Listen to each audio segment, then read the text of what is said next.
listeners. Welcome to Grief Out Loud. Remember the last time you tried to talk about grief and suddenly everybody left the room? Grief Out Loud is opening up this often avoided conversation because grief is hard enough without having to go through it alone. We bring you a mix of personal stories, tips for supporting children, teens, and yourself, and interviews with professionals in the grief world. Platitude and cliche-free, we promise. Grief Out Loud is hosted by me, Jana DeCristofaro, and produced by the Dougy Center for Grieving Children and Families in Portland, Oregon.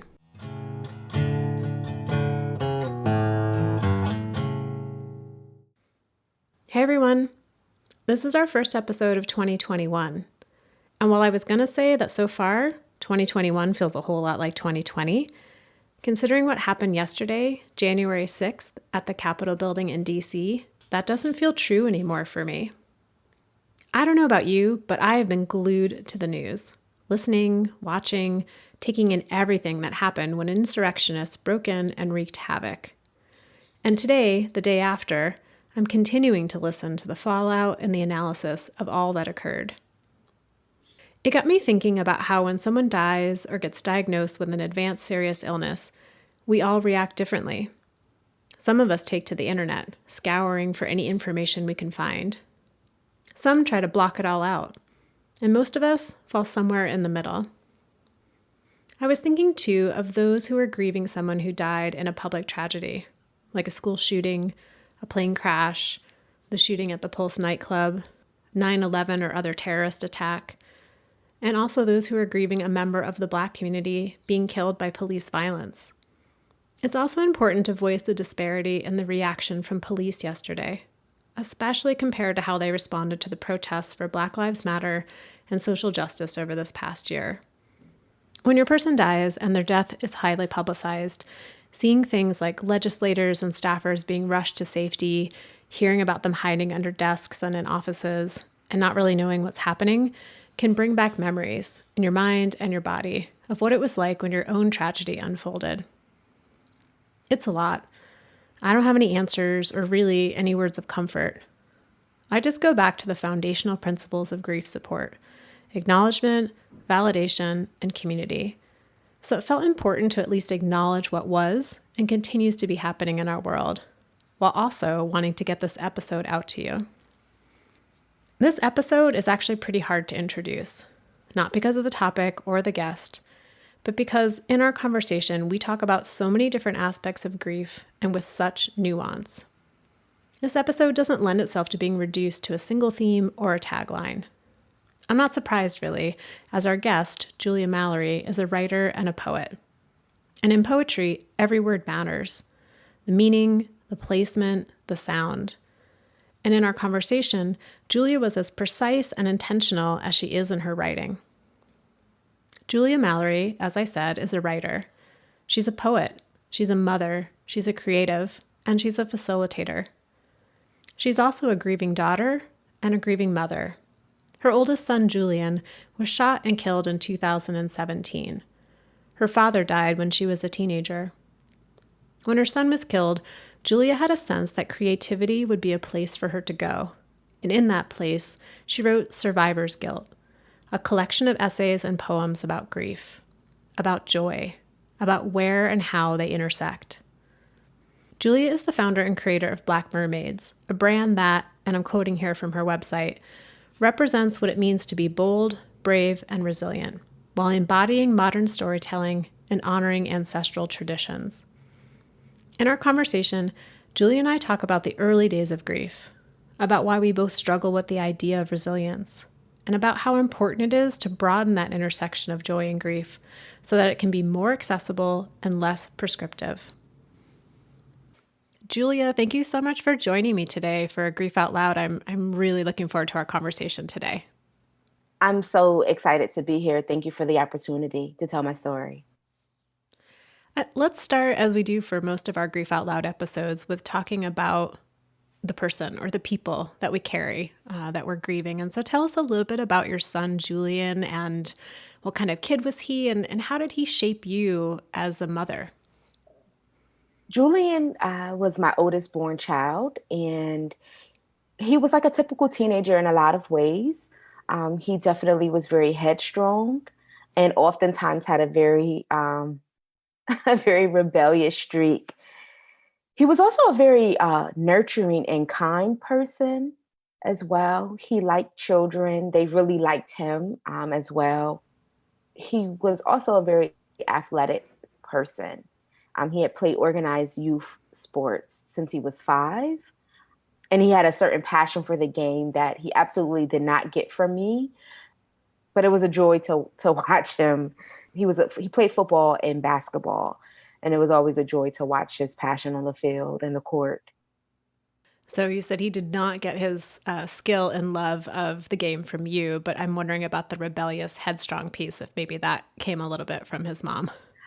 We definitely were alike in a lot of ways, both Taurus sons, and we definitely had some similar personality traits. He was also very extroverted, a person that was very comfortable talking to anyone, talking to strangers. If we went somewhere socially, it was not unusual for him to connect with people and make new friends and get future invitations for outings. He just was very extroverted like that. The other question you asked me was, how did he shape me as a mother? Um, I think I had Julian, I was a teenage mother, and he just made me take life serious in a certain type of way, having a child as a very young person. And I think he gave me a certain type of focus as well. So Julian died very suddenly. He was shot and killed. And with that sudden death, getting a phone call, it all happening so fast, just wondering, what do you remember about the early days of grief and how it showed up for you, like physically, emotionally, cognitively, like all the ways that grief can affect us? Absolutely. So Julian was shot, and we removed him from life support 4 days later. So it was sudden and not sudden at the same time. And the early days of grief for me look like I carry the grief even to this day.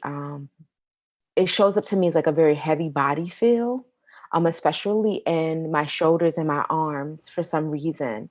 And it also impacted my memory. It was very, I know that we believe that trauma impacts, how we remember. Grief definitely impacted my memory. So when I got the phone call, and actually I didn't get the phone call, my daughter got the phone call. But in the process of trying to locate what hospital he was locally, because he was a victim of crime, there is a certain kind of, we don't give out information, right, to protect the person who has been harmed.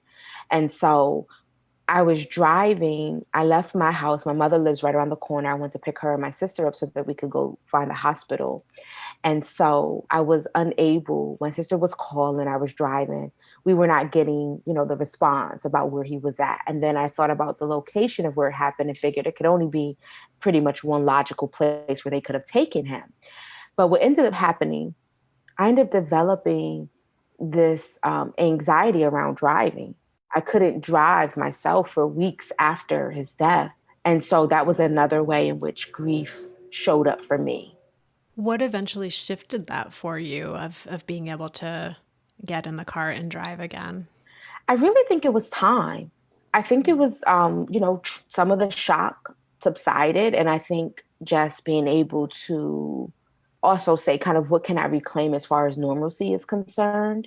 And so I think it was allowing myself the time, not forcing it. And then when things did feel different, being okay with that they did feel different.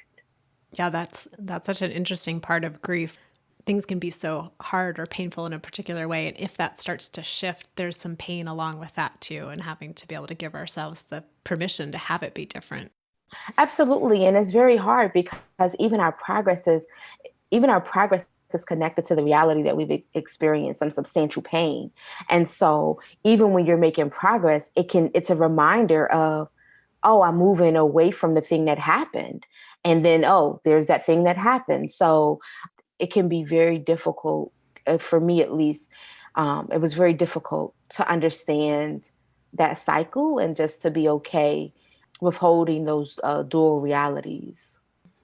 And when Julian died, you weren't new to grief in the fact that, you're a grieving mother, but also a grieving daughter, that your father died when you were 13. And do you have a sense of how the grief from when you were 13, like, carried forward and maybe played a role in the way that you grieve for Julian? I think the way that I'm grieving for my own son is radically different than what I did when my father passed. I think as a young person, I didn't really understand grief in that magnitude. I don't necessarily feel like my family was grief avoidant, but I think that there wasn't enough that was done. And so I knew that I had kind of this past to look at, but knowing that I needed to do something radically different or else I would not be able to be well. I'm the type of person that looks for patterns too. So I think also just like looking at that and just saying, what's the connection here? And, what am I supposed to do with my time on this earth as related to being, a grieving daughter and a grieving mother? So it was that like bigger picture piece of it. And also the idea that as a teenager, you didn't really understand grief and maybe there wasn't enough like support or acknowledgement of it. But going into and then having Julian die, you knew that this was something of magnitude and something that needed to be carried and cared for and engaged with in a certain way. Right. And I think one of the things I said that I would like to clarify when I think about it, it's not that my family wasn't supportive. Everybody grieves in their own way. But I do remember being as a teenager, myself being very grief avoidant.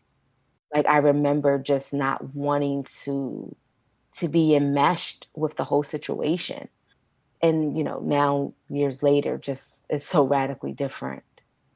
I hear that a lot with the teens that are in our grief support groups for grieving teens of like, I don't want this to be my reality. I don't want this to be my whole reality. I don't want my life to be defined by this. They may not be using those exact words, but it seems like this, I just want to distance myself from what this means or what this could mean for me. Right, and I definitely remember just feeling like putting a lot of distance between my family sometimes and those moments, like where we're coming together as as mourners. And yeah, no, I totally understand that perspective when you're young, and it's already being a teenager is already hard enough, and so then you have this other thing, and depending on the circumstances too, it can be a lot. I remember hearing you talk about how when you were a kid, you really turned to books as a way to learn about the world and learn about other people and learn about yourself. And wondering if in your grief, both the grief for your father and the grief for Julian, like what books or authors did you turn to? So when my dad passed, I don't really have the memory around I was looking at specific texts or anything like that, but I do know now I'm reading so much. I'm reading so much related to grief because I think also as a Black American woman, I feel like there's not a whole lot. I don't know, grief is so much a part of our experience, so it's kind of interwoven in a lot of texts. But I'm not sure if there were just these substantial books written about Black grief specifically. And so I've been trying to inform myself as much as I can too, to continue to be a resource and help other folks heal through grief. And so I've been reading a lot, and even just things that I've reread, and just like, oh wow, I didn't realize how much grief was central to this story. So as a poet, I definitely look to the poets a lot for things on grief.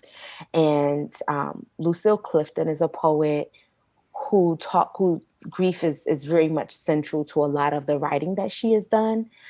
Another poet who actually wrote a memoir about the sudden passing of her husband, Elizabeth Alexander, has a book called The Light of the World. And that I read that book when it like first came out, I think in like 2015. And it's some of the most gorgeous writing that I've read related to grief. In grief, well, let me say this a different way because I don't, well, no, that's true, actually. The people who are grieving and the people who are around the people who are grieving, there is such this urge to like get back to normal, whether that's from an internal urge or an external expectation. And like, I'm wondering how you relate to that. Like, let's get back to normal. And then also wondering, like, what's your take on the word resilience and how it's used in grief, because it's one people ask me about all the time, and I stumble around trying to figure out, explaining, articulating why that word makes me uncomfortable. So I'd love to hear from you. Like, what's your take on it? Sure. So I totally understand people's rush to want to get back to normalcy. It has a lot of complicated layers. I think for me and my lived experience, I did not want to rush back to normalcy. I thought that if I did not process at the necessary level, that I would not be able to really understand what was going to happen with me in the long term. And so I try to delay that rush to normalcy as much as I could. And even in hindsight, I also realized that I probably did go back to work a week or two too soon. Because I did take some time for myself and just kind of, wandering about life. But I think there was also a part of me that was like, okay, so what does it look like on the other side? I wanted to kind of test out if I was ready, right? It's easy to be like, oh, you're ready, just kind of being here. But then I was like, I kind of want to see how I need something to compare what I'm going to build over here as far as a new normal. So I did try to go back to work. I understand the complications with we want to rush back to normalcy because one, we're trying to get away from the pain of just what the loss has felt like. And if some of us feel like we're sitting in it, that's an uncomfortable feeling. Sometimes the rush to normalcy is even for really basic reasons. Like people have to work and support themselves and take care of their kids and take care of other people. And so I understand that piece of it as well. And for the people that are kind of surrounding the mourning, the people in mourning, sometimes the expectation I think is unreasonable for people to rush back to normalcy because we want to be comfortable and we want sometimes we're also looking the comfort is not just like, hey, don't cry or don't I don't know how to comfort you, but sometimes depending on people's also relationship to the loss, sometimes they're also looking to that person to help assure them that it's okay, right? They're also sometimes looking to that person that is in deep grief to give them some type of sign that things will be okay. We also are in a hyper capitalist society that really we're also used to, I don't want to say all, but a lot of us, too many of us, right? We're so used to this pushing past the pain and the interest of being productive. Our productivity is definitely not going to cure our pain or heal our pain. It will absolutely distract it and keep it busy, but it will not be the thing that will help us to get well. So I totally understand. And I try to, in my grief work with people, I try to remove the shame piece of it by making people feel like, oh, you need to stop doing those things because I understand how we get there. And I understand also sometimes we don't have the practical resources and support that we need. I was not even in trying to grow my writing because I was a new author when my son passed. And so initially I wasn't focused on that, but then I knew that creativity would be something that could be healing and therapeutic for me. So I wasn't trying to rush into it, but I knew that there was something that if I could find some way to kind of navigate some of what I was used to, that it could give me some type of grounding and some type of foundation. You also asked me about resilience. And even the word resilient is part of my brand's tagline. But as I talk about in survivor's guilt, I have a complicated relationship to the concept of resilience because I think sometimes people forget the cost that resilience comes with. Resilience is not just something that we try on and we say, "Ooh, I like being resilient."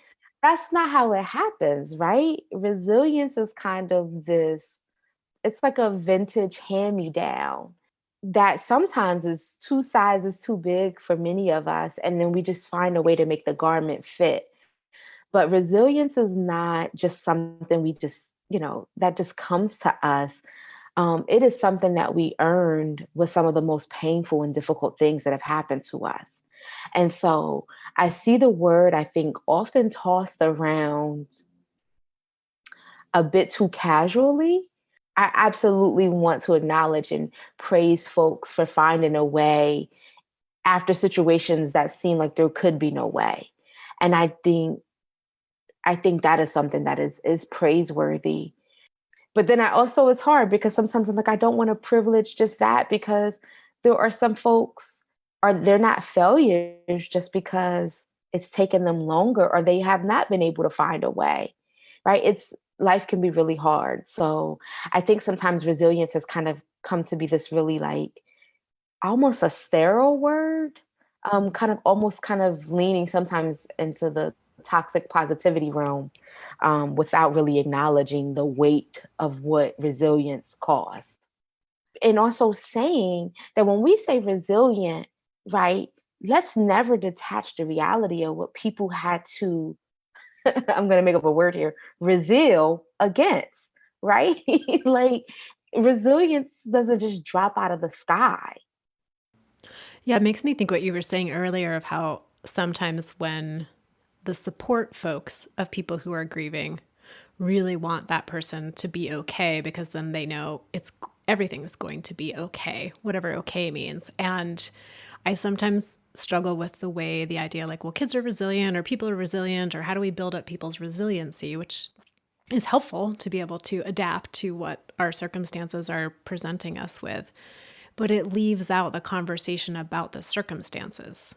You know, the focus ends up being so much on how do we adapt to this without really, it's almost like a bypass to actually address the conversation, right? I mean, people will die in our lives, but what are the structures in place that are creating so much of a need for adaptation? Do we have adequate leave from our employment? Do we have adequate Right. employment? Do we have adequate social support? Do we have secure housing?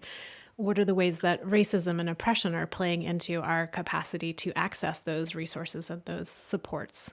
You know, so that part of the conversation gets left out for me when we just talk about how can we help people be more resilient to adapt to these circumstances. Absolutely. It is kind of this rush to, and we've seen this in a lot of conversations around racial justice, but it's kind of this rush to reconciliation without any reckoning. And I think we definitely see oftentimes a rush to resilience, right, without even reconciling the very situations that have created a need to even have something called resilience. And so when we're talking about people who are resilient or how do we build resilience, well, I don't know if building resilience is something that you can, I don't know if you can build resilience, because the idea too is that it's like, what are this, like if I want to build resilience, like people have to actually go through these things, right? And so no, we don't want, I don't know if I want to build people's resilience. Maybe I want to build people's ability to cope with the situations that are happening. So maybe people get better coping skills and all the social supports that you previously listed. But it kind of reminds me like of like building people's immunity, right? And some of that is by exposure. Like, no, we can't, we don't want to. I don't know if I want to build people's resilience as so much as I want to eliminate the social conditions that are even requiring it in the first place. And then when people do have to have these unfortunate circumstances, how can we have prepared people to have healthy coping skills, right? Regenerative things that don't harm us as we're trying to get well, and then also whatever social supports they need, because the one of the biggest things, like you said, about the time off from work, that in particular, oh my goodness, we do not allow enough of adequate time. My wish list, if I had my way in this world, it would be adequate paid time off for people that are grieving, because the way that people were basically dragging their shells back to their workplaces, the way we move through the world becomes such an extension of our grief. It's not healthy. It's not healthy. And I hate that we have to put, the people are being put into those type of situations, but we have to do better. Julie, I wanted to talk a little bit about your book, which you titled Survivor's Guilt. And, you know, that's a term we hear a lot in the grief world, survivor's guilt, and it means different things to different people. And what does that term mean to you, and how did you decide to title your book that? I think In survivor's guilt, I'm talking about obviously the loss of my son, which is central, but I'm also talking in that book, like, having lost some childhood friends as well to violence. And so, another thing my son and I had in common, we were both hard-headed teenagers, right? Like I definitely was not the shining example of listening to one's parents. And, I've done all types of wild things, but I live to be able to talk about them. I live to be able to tell about them. And I think just kind of even just having the guilt, even just related to my own son's lived experience and how he would not survive at the age of 17, And so, yeah, I think that's kind of what I'm getting at. Just kind of this concept of people that we've been connected to, people who may have had even similar experiences, and then why do some of us make it and survive and some of us don't? Yeah, it's something that I think about quite often. And are you in a place where that continues to be a question without answers? I learned early on in my grief with my son's passing, to just kind of be okay with not knowing.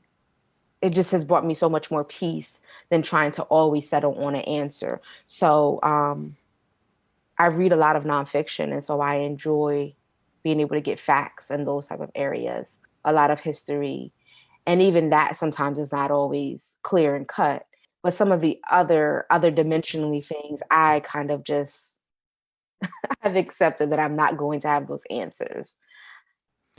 The other part that really stood out to me in survivor's guilt is this kind of conscious internal process of coming to a place where you realized or decided, I don't know what word you would use for it, of the possibility that joy can exist right alongside grief, that one doesn't have to eclipse the other. And tell me, just like, talk about that a little bit. Like, what was that like for you and how has that changed things for you?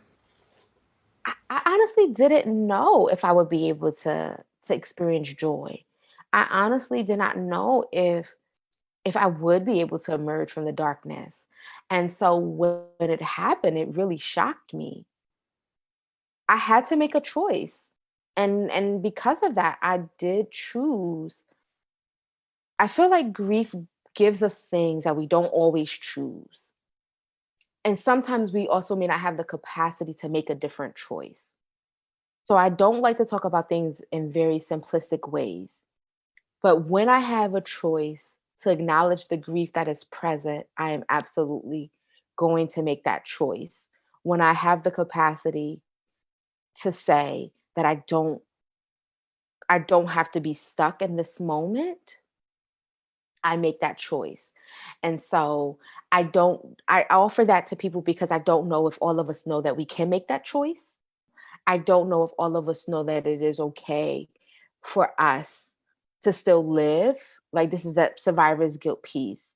I don't know if all of us know that it is okay for us to still to carry those losses with us in our heart and our memories, but to carry them, but to not stay in that place when it's possible. So I think for me, it really shocked me, and so I have been realizing just, oh my goodness, just the emotional range that grief brings with it if we are able to tap into it. I can look back at this stuff now. At the time, I didn't, I needed, at the time, I didn't know. Like, and I'll be honest. And that's why I'm trying to also have these conversations with people, especially early on in the grief process, to kind of say, hey, you might experience some of this. It's possible that it could mean this or feel like this. Because in the beginning, I didn't know, right? I can wax poetically about it now and put meaning to it. But I just was like, okay, this is how I feel. Be honest about how you feel. That type of radical honesty, in a sense, was somewhat new for me around how I was feeling about the pain. Just leaning into those feelings helped me to just acknowledge the good and the bad and everything in between. The joy with the grief, it has just been a way of life for me at this point.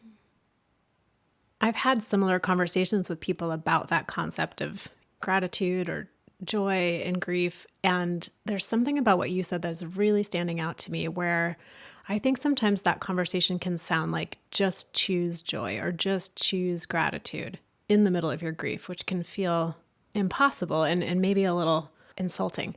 And so Right. what I heard you saying is like joy arrived. There was this moment of joy and you made the choice to allow that moment in.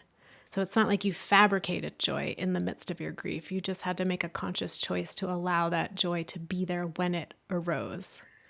Yes, and that's why even what you said about it can feel insulting to say that to people.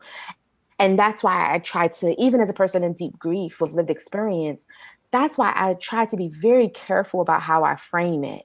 Because one of the things that I don't like that we do to people that are grieving is this rush to gratitude, right? We want people to just be like, oh, but look at everything you still have, or look at the people that are still here, or think of all the good times. Yes, people will probably get to that eventually, right? But let's not rush them through what they're feeling. We don't need to rush people to gratitude or joy or any of those things. As I talk about in survivor's guilt, in the past, I was worried that if I got too sad, I wouldn't be able to do anything else. And so I understand also why some people kind of do want to say that they are okay because they want it to be true. And then also some people are worried that if they get too low, they will never be able to get back up.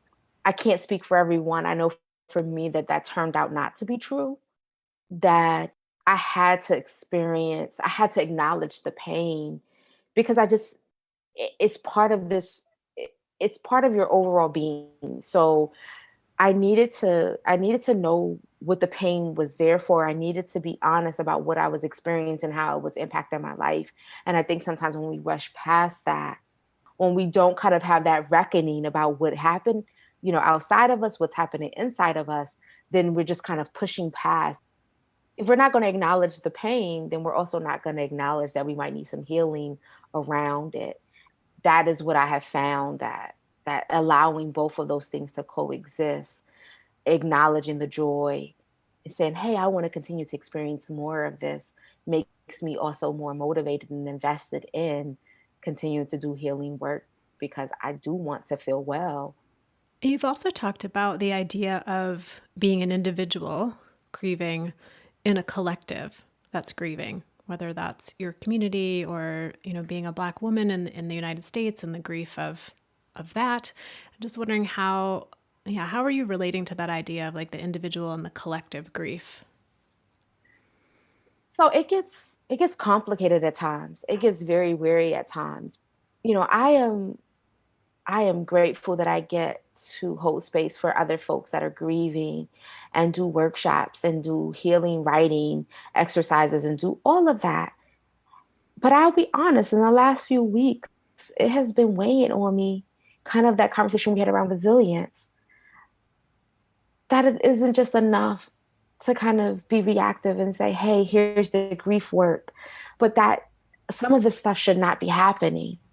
And so, as an individual person, I like to hope that I am offering a lived example of what could be possible.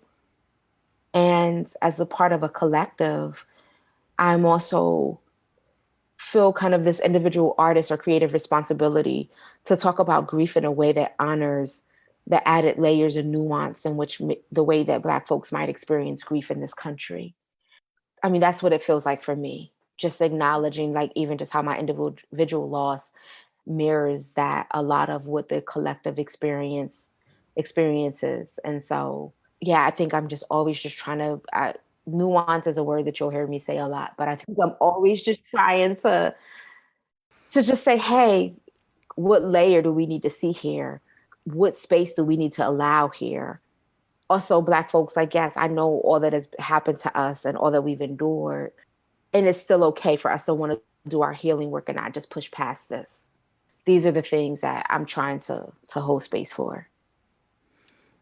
Yeah, it seems like you're really working as an artist, as a writer, and as a facilitator to sort of bridge between creating space for people to have room for grief, to explore ways of healing, while also acknowledging, calling out calling for change around the circumstances, as we mentioned earlier, that are creating this need for the space for healing as well. Absolutely. And like Audre Lorde said, there is no such thing as a single issue struggle because we don't live single issue lives. And I think that, yes, when you start talking about grief, I just had a coping with grief. Well, I was a facilitator. A group hired me to facilitate a coping with grief during the holidays workshop for them.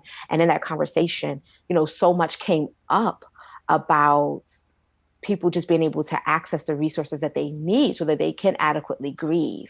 And so when we talk about grief, we're like, okay, what are the issues that are leading to gun violence in our communities? What are the issues that are leading to people not able to get well because they have to go back to work in 3 days? People not having access to mental health supports and services. So I'm trying to, in this space, allow conversations for all of that. And then when I get an opportunity to engage with people who could be change makers or influencers in those areas, trying to also have those conversations. Well, Julia, I'm imagining that our listeners right now are feeling inspired and wanting to connect more with you, as I would like to just keep talking to you all day long, but I want to be respectful of your time. And so wondering, tell us a little bit about like what are your offerings and where can listeners connect with you? Absolutely. So people can easily connect with me. I'm on social media, and my website, blackmermaids.com, has links to all of my social media pages. But I also, I facilitate workshops. If people are looking for the schedule and how to sign up, that information is on my website. And my Instagram pages are the Julia Mallory and at Black Mermaids brand. So if people want to connect with me, that's where they can find my writing, find my books, find my workshops. And you just started a new social cast called Stop Shrinking. Do you want to share a little bit about that? Sure. So for the last 2 years, or this will be the third year, I've done a annual calendar at Black Mermaids. And so this year I was like, what theme do I want to do? And I watched the Lovecraft Country episode 7 with Hippolyta, who, I guess you would say, she's kind of the matriarch character, but she has this revelation about how she had been shrinking herself. She was a genius mathematician, and she had even named a constellation as a child and had won a contest, but they would not award it to her because she was Black. She was a Black little girl, and so they didn't want to acknowledge it. So at some point, she comes to the realization how she had been shrinking to feed everybody else's needs around her and had basically put her dreams on the back burner. And so she goes through this series of reckonings, so to speak, about how she came to that conclusion. And I was so moved by that episode, and I was thinking, because a lot of the work that I do, some of the workshops, really are tapping into our limiting beliefs, how we came to shape and think the way that we do, and how that influences us. And so I was really drawn to that example. So the Stop Shrinking Social Cast is really talking to people that I think are doing great work, but also people that I know who have a unique and personal story around some of the challenges that they have overcome. I only ask 3 questions, which guides our conversation. And I also ask them a work in progress question. Tell me the way that you're also still shrinking, so that people can also see you can do amazing things, but we're all still works in progress, right? We don't always figure it out all at the same time. So the Stop Shrinking Social Cast is to be able to offer people insight on just how we even get there. Like, how do we just decide one day we're going to play small, right? It doesn't happen like that. It's typically over a series of different events and things we've been exposed to. Well, I love watching it, and I definitely recommend that for listeners because there's, even though the show is not specifically about grief, I think there's an element of ways that maybe we start to shrink in our grief. And so you may find some inspiration. Absolutely. Well, Julia, thank you so much for taking time out of your day to talk with me. And yeah, just really appreciating all that you had to share with me and our listeners today. Thank you so much for having me. It's been a pleasure. And listeners out there, I'll put all the ways to find Julia and her work in the show notes, so be sure to head there. And thank you for being part of our listening community, for making this show mean something. So if there's anyone out there that you think might be helped by the show, please feel free to forward an episode over to them. And if you want to reach out to me directly, you can email me at griefoutloud@dougy.org. That's dougy.org. Also, that website is a great place to find all of our past episodes. So thank you so much for listening, and we hope you'll join us again next time.